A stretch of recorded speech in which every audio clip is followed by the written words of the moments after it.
So what is a voice therapist or a voice specialized speech language pathologist?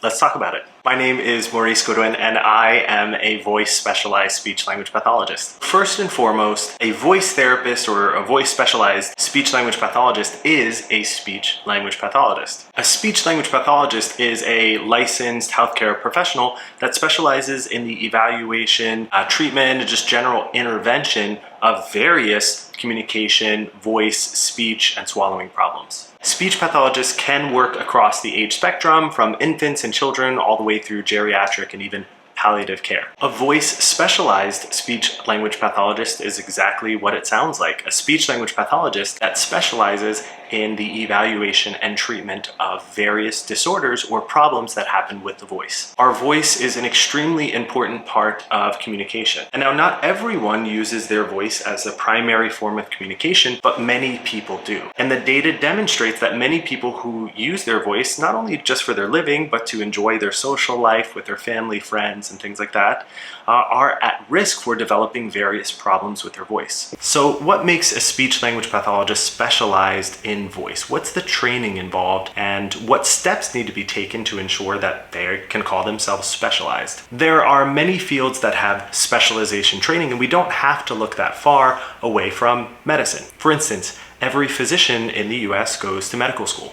From there, they do a specialty residency program, and speech pathologists often work alongside ear, nose, and throat or ENT doctors. From there, an ENT physician can choose to do further specialization and training, or fellowship training, in laryngology or the larynx, the airway, and swallowing. Because of that training pipeline and many other things set in place, a laryngologist is able to call themselves a laryngologist, and you know what that means. They've done training, specific, special training after their residency in the larynx. Speech pathology doesn't quite have that yet. And so typically training for a voice specialized speech language pathologist happens either during the clinical fellowship year, immediately after graduate school, or just as the speech language pathologist is working in their career. You will often find voice specialized speech language pathologists working alongside ENTs, whether that's directly in the same practice or just having a strong relationship with other ENTs and laryngologists in their area. So voice specialized speech language pathologists can be found in academic voice centers like the one that I practice in. They can be found in private practices. They can be found in other academic settings like a university clinic. They can also be located in outpatient settings,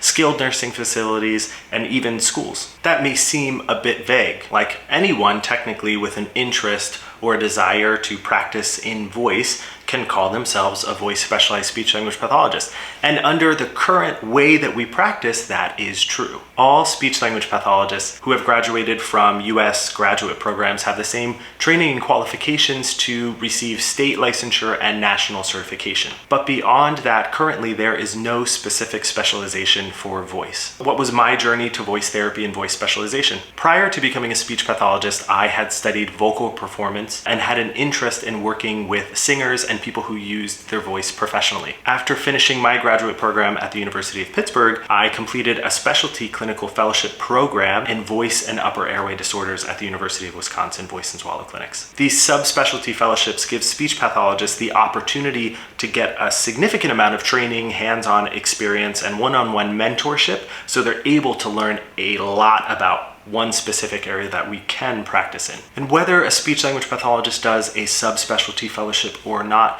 it really is up to the individual clinician to stay up to date with research, their continuing education, attending conferences, and even participating in terms of publishing, presenting at conferences, and mentoring future students. All of those experiences together are what make a voice specialized speech language pathologist. Things may change in the future. Similar to our colleagues that practice in swallowing and dysphagia, there may one day be a board specialization for practicing in the area of voice and upper airway. But currently, as of January 2024, that is not the case.